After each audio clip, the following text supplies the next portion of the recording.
Mike Vickery, head coach of the Northridge Jaguars right here in Tuscaloosa, getting ready hopefully for a high school football season, and always good to catch up with Coach. Coach Vickery, how you doing? I'm doing great. How are you, Gary? Doing well. Good to have you on. Appreciate your time. Boy, it's unusual times for all of us, but particularly for coaches with whether it's high school, college, or professional sports. There's so much uncertainty right now. Just first off, how's everything going? Everything's going, I think as good as we can expect. We're kind of preaching, having to practice what we preach with kind of control we can control through this situation, and all we can control is you being here, working out, ready to start a season here in we have 9 practices left of the summer, and before our first real practice would begin on July 27th. So we're all full speed ahead and trying to get ready for July 27th and eventually August 21st when we play Sipsey Valley. Yeah, be here before you know it. We know the AHSAA coach Savarese and company do a great job, and they wanted athletes to be able to work out. They put some special measures in place for social distancing and with the mask and equipment wipe downs. What kind of challenge has that been for the coaching staff and for the players to be able to work out and do it in a safe fashion and follow the AHSAA guidelines? Yeah, it definitely is. It's unique. I mean, we haven't, number one is some of the things that we should have been doing to begin with, from a cleaning standpoint, a sanitation standpoint. And, I think that just kind of got us probably back on track doing some things we should be right. doing always. And then, but from a kid, the hardest part for us as coaches, I think, and probably everyone at home listening is getting kids to understand the importance of the social distancing and the things that to try to keep kids safe. And I always joke, we got kids that pull up to the field house with 6 people in the car, get out, and then we tell them they got to get 6 feet apart and put on a mask. And then for them to understand that part of it and why we're having to do it, and it's tough because when you're kids, you don't see necessarily the danger that comes along with some of these things, and the big picture on what our ultimate goal is to get back to some type of normalcy. Yeah, absolutely. I'm wondering too, from your standpoint. I know you're trying to prepare your team and take advantage of these opportunities, but because of all that we're facing and all the challenges, and for the young men as well, I bet you they've got a more of appreciation now to be able to get out on that field or get in that weight room and work out. This pandemic, is it an opportunity maybe to grow closer as a team and to look at what's going on in the world and maybe use it as I don't know if inspiration is the right word, but maybe just an appreciation to be able to play football and to be able to be a part of a team, and maybe it brings it more into focus what that's all about. Yeah, I think you hit the nail on the head there. I think that's a huge part to especially older guys. Your juniors and seniors who understand that this may very well be the last time they have an opportunity to do something. And when something's taken away, and that's just everything in life, when something's taken away from you, it becomes, you realize the importance and maybe if you were taking it for granted to begin with. And I think definitely for your older guys, that's a big part of it.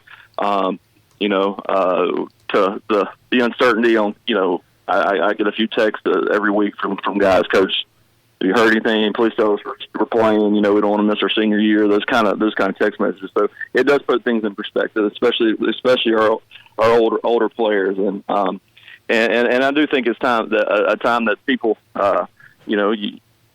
again, that workout time, the time that you spend together, you do take it for granted. Sometimes it's looked as a something you have to do and not something that you wanted to do always. But when you spend couple months away and the prospect of losing that permanently, at least short term, changes your thought process to that. Time flies. I'm having a hard time fathoming. It just seems like yesterday you got here, but you're going into your 5th year. Northridge has only had 2 head coaches, Mike Smith and you. Yeah, you're going into your 5th year now. You've had time now to kind of get your program in place, I know people don't understand that for a head football coach at the high school level, it's important to have, the junior high level and all the way through the system, everybody kind of on the same page. You're into your 5th year now. How do you feel about where the program's at and where you're headed? Well, we feel good from a football program standpoint on what we're doing at Northridge. We have a great group of kids, great community. I'm the athletic director here now, so from top to bottom, athletics at Northridge is as good as anyone in the state of Alabama. Our basketball teams, soccer teams, baseball. Recent coaching change there. That a lot of excitement around the program. So we're excited from top to bottom from a Northridge high school standpoint, from a Northridge football standpoint. We've had great kids. We've had kids that have worked their tails off. If you watch us play, we put ourselves in our effort and how hard that we play. Have been close record wise. We got to improve and we got to learn to win. We've learned to compete. We've learned to work and learn the effort part of things, and now we got to learn to win. And that's a whole new challenge that sometimes hard to instill in kids. That I think at times we felt we were right there, but we were almost expecting something bad to happen instead of expecting something good to happen. So that's a different mindset that we've got to change. And but we feel good about it. Great kids, good young group that we have coming in, and we're just ready to play. Northridge head football coach and athletics director Mike Vickery with us this morning here on the Gary Harris Show. You're working hard, as you said. It'll be here before you know it. As we sit here on July the 7th, just about 6 weeks away from the start of the season, how do you feel, Coach? I mean, do you feel like we're going to have high school football? How confident are you? I honestly had not wavered from thinking that college football, high school football, NFL football would happen. Until about the past week and a half, I think some doubts start setting in, and I think that's what we had to fight as coaches, and because we have to can't let our guard down with our kids because as of right now, until someone tells us otherwise, we got to be ready, and that's all we can kind of concern ourselves with is just the powers that be, people on a much higher pay grade than us will make the decisions that need to be made, and let us know when they make them. But until then, we're full speed ahead as the season will begin. Again, this year it was already in place, not because of the pandemic, but just a recent rule change that we can start practice a week earlier than normal. So July 27th for us, and most everyone in the state is kind of will be the default first day of practice statewide. Again, like you said, for us, that's 9 more days of summer workouts and practice in a year that we didn't really have an off season. So I think we're all probably behind where we normally would be, but luckily we're probably all in that same situation, and from a across the board competitive standpoint. So we just got to be ready and assume that we're full go and until someone tells us otherwise. Yeah, I think that's a great attitude. I think that's the way you have to approach it. Coaching is a relationship business, and of course, some people listening may know that you come from a coaching family. Your dad, Glenn, legendary coach at Davidson at Daphne, and you were part of his staff at Daphne, and I know that you're dealing with tragedy because 2 of the players on one of those great Daphne teams back there in the early 2000s, Chris Lambeth and Richie Henderson, that played for your dad and played for you as an assistant coach, passed away on Sunday in an automobile accident. And I know that they haven't played football in a long time. I think they both were in their early 30s. But as I said, it's a relationship business, and those relationships, when you coach someone, continue throughout life. First, my condolences. How tough has that been to deal with, Coach? It's terrible to ever have to hear news like that for families, 2 families you're very close to, and those are one. It doesn't matter how good of a player you are or this, but the impact that you have on a program and your family have on programs is it's a big deal, and those 2 individuals have huge impacts on our program and me. And the other coaches. So It's tough. It's tough because you feel so bad for families in that situation. So both guys were great football players. They were great young men, and were growing into great fathers and great family men. So it's always tough, and our goal is to impact kids the right way, and a lot of times that means kids impacting us as well. So as coaches, so two individuals that impacted not only the people around them but impacted their coaches at a high level. Yeah, it's a tragedy, and certainly our condolences go out to the families. Lastly, because you are from a coaching family and you grew up in it as an athlete and as a coach, and we hear a lot about, boy, the game's changed, and then, boy, kids have changed. I'm curious, as someone who grew up around it and is now still coaching, I guess the game has changed. I guess it's always evolving. But my question is, at the end of the day, is coaching a lot different now than it was when you started or when you were playing and your dad was coaching?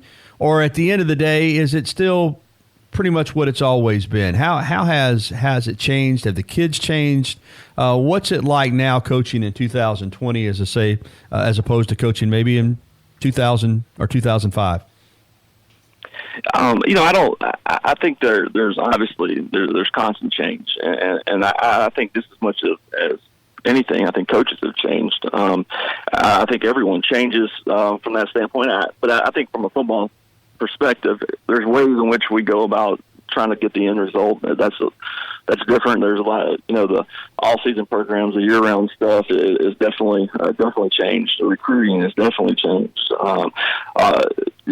Social media has impacted athletics and really all of society at a very remarkable level since 2005. So those things, yes, absolutely have changed. But the relationship part of the expectations of kids, the expectations to work, and the things that you have to do to be successful to win football games really hasn't changed at all. And with this, it's always been about the teams that come to work every day with a common purpose, build great relationships as a team, and have great coaching staffs and super leaders are always the teams that are always successful. So that formula hasn't changed, and the way that we go about getting those results, some of that's changed a little bit, but I think adults change a lot more than kids change. The expectations that we have for kids, they usually meet those expectations when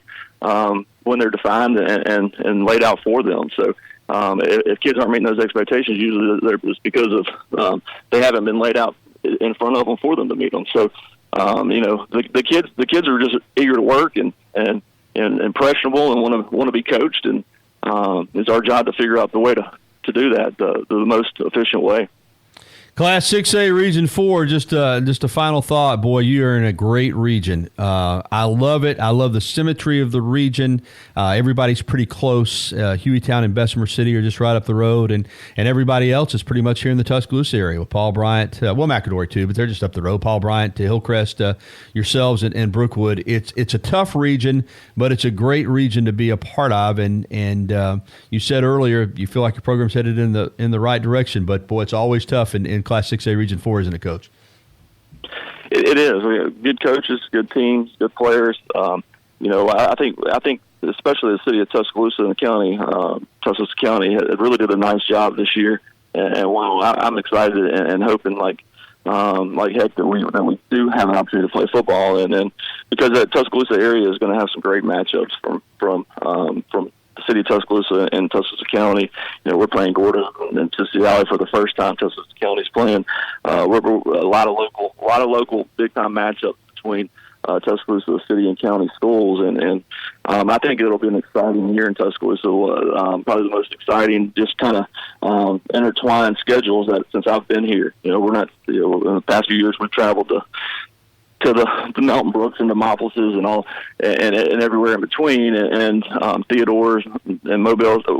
We're able to stay here in Tuscaloosa County and Gordo and never leave. So that's an exciting time. I love local matchups. I love local rivalries, and I think we'll see a lot of those this year. Going to be fun. I'm with you. I think the approach is we're going to play football until they tell us that we're not. And you're getting ready, and you said, man, hey, August 21st will be here before you know it. Thank you so much for your time, Coach. Absolutely. Hey, thank you, Gary. Thank you for everything you do for high school sports. Absolutely. Always a pleasure.